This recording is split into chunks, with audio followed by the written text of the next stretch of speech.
Ok. ¿Sí se ve mi cámara? Sí, Sí, Sí.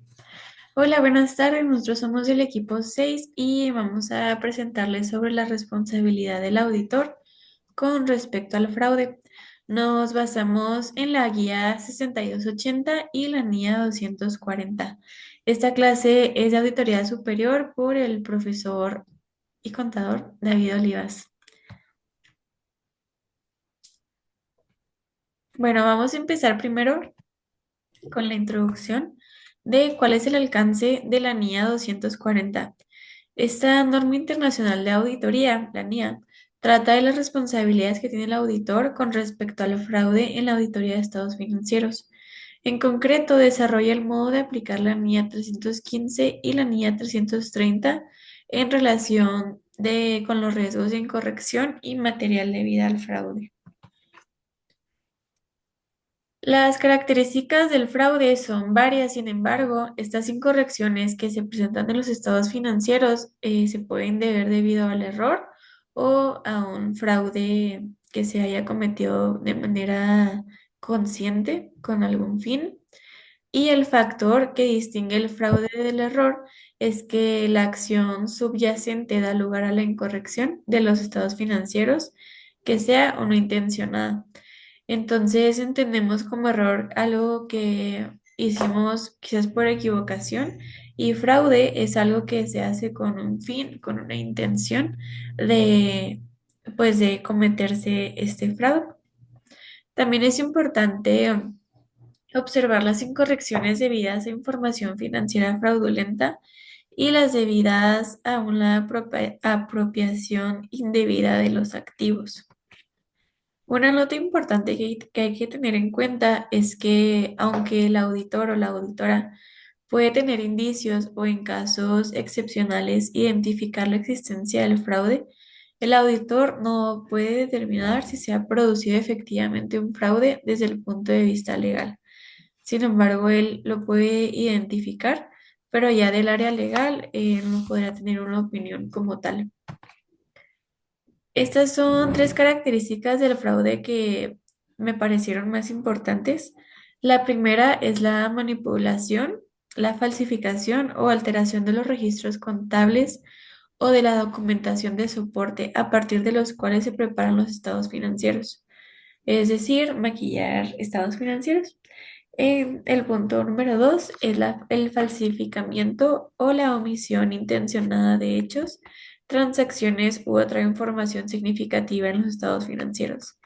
Y la tercera característica que identificamos fue la aplicación intencionadamente errónea de principios contables relativos a cantidades, clasificación, forma de presentación o revelación de información. La responsabilidad en relación con la prevención y detección del fraude. Esta recae entre el gobierno y el auditor.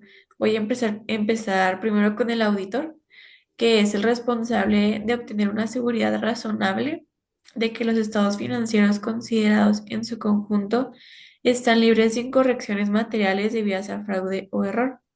Como indica la NIA 240, los posibles efectos de las limitaciones inherentes son especialmente significativas en el caso de incorrecciones debidas al fraude.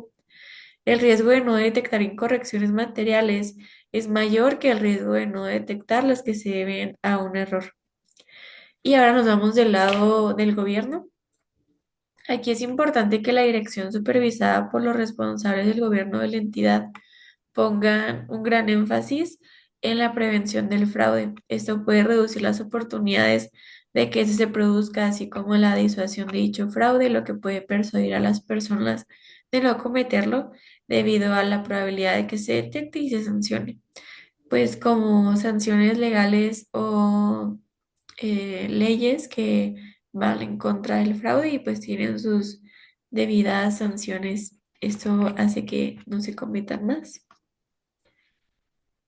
bueno, nos habla que el riesgo que tiene él o la auditora es que no detecte una incorrección material debido al fraude cometido por la dirección. Es mayor que el caso de fraude que hacen los empleados. Esto se debe obviamente a la posición en la que se encuentran los directivos o los altos mandos. Entonces, para ellos es mucho más fácil manipular los registros contables o proporcionar otra información, la cual no es. eh, o pues pueden eludir los procedimientos de control diseñados que están para prevenir este tipo de casos. Y en el caso de los empleados, pues es un poco más complicado llegar a hacer este tipo de movimientos. Y en el proceso de la obtención de una seguridad razonable en la que el auditor puede tener una opinión sustentada de lo que está observando, aquí él o la auditora va a ser responsable de mantener una actitud de escepticismo profesional durante la auditoría. Y aquí pues les traigo la definición del escepticismo, es duda o desconfianza de la verdad. Quiere decir que pues no va a poder confiar en todo lo que le digan. Y yo recomendaría que se fuera más hacia los resultados que le den las pruebas sustantivas. Esos son algunos objetivos de esta NIA. Es identificar y valorar los riesgos de incorrección material en los estados financieros debidos al fraude. También debe de responder adecuadamente al fraude o a los indicios de fraude identificados durante la realización de la auditoría. Se debe de obtener evidencia de auditoría suficiente y adecuada con respecto a los riesgos valorados de incorrección material debida al fraude mediante el diseño e implementación de respuestas apropiadas. Como conclusión, es que debería el auditor ya de tener seguridad razonable sustentada con pruebas que puedan justificar la opinión que él está teniendo debido a, a este fraude.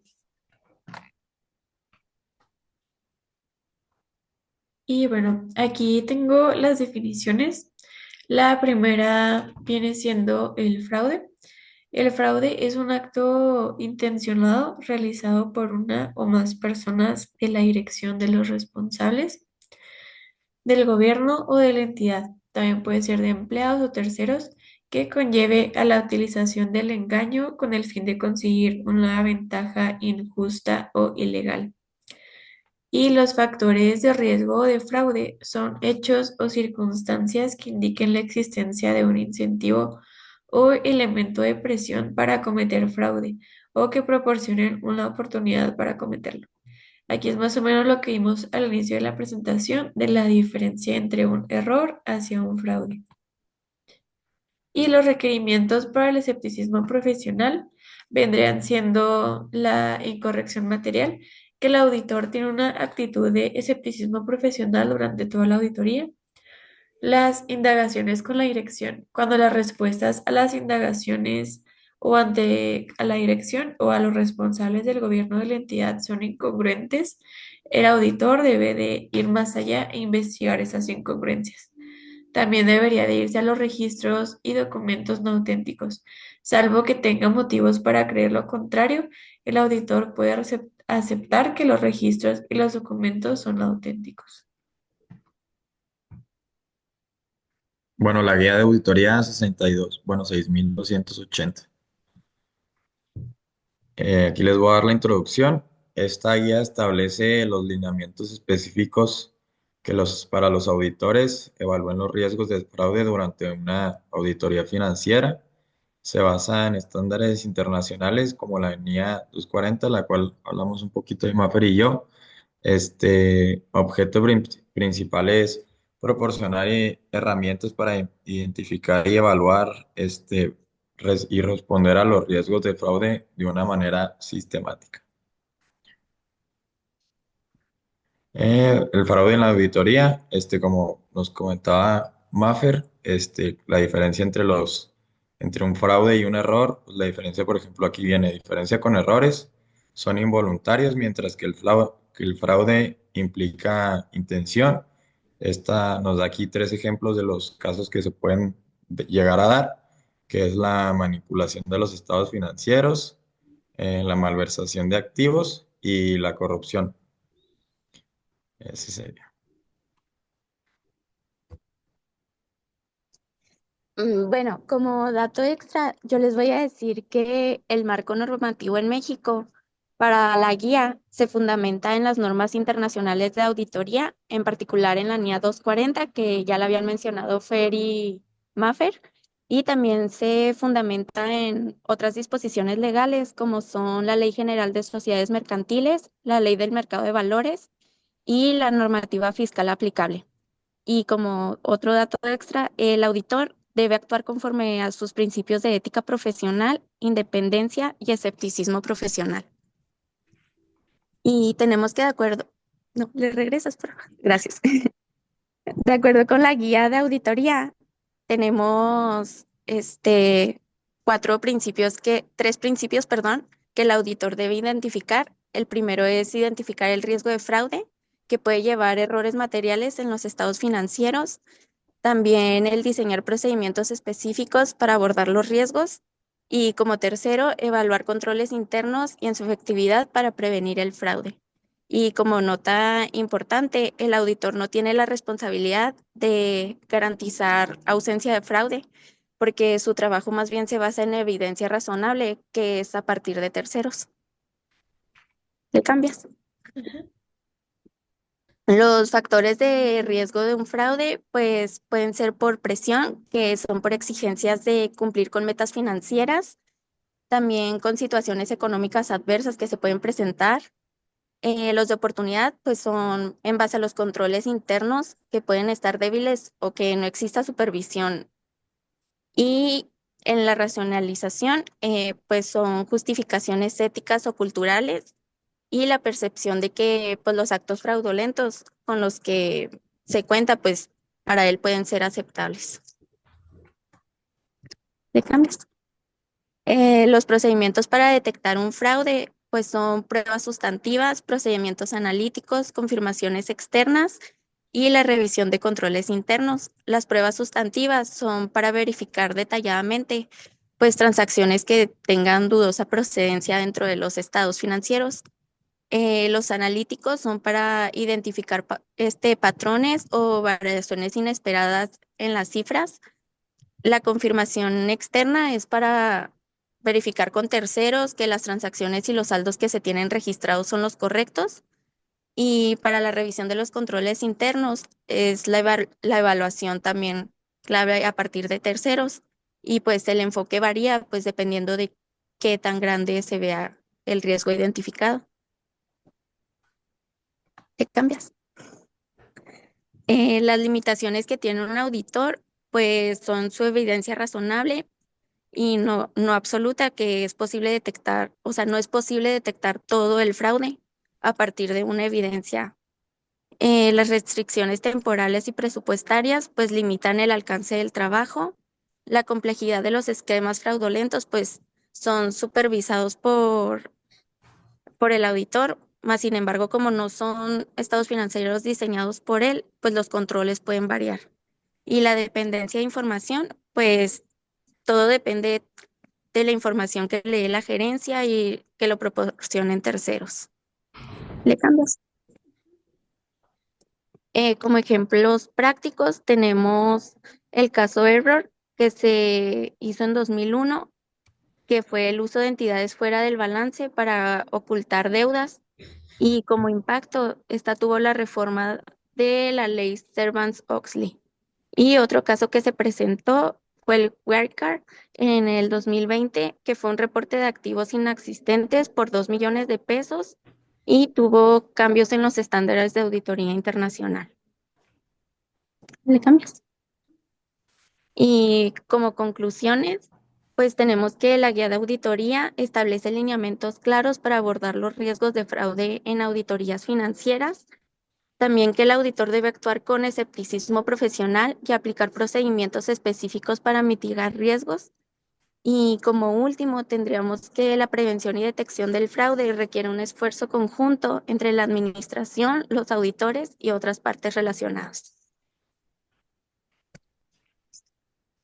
Y aquí están nuestras referencias bibliográficas.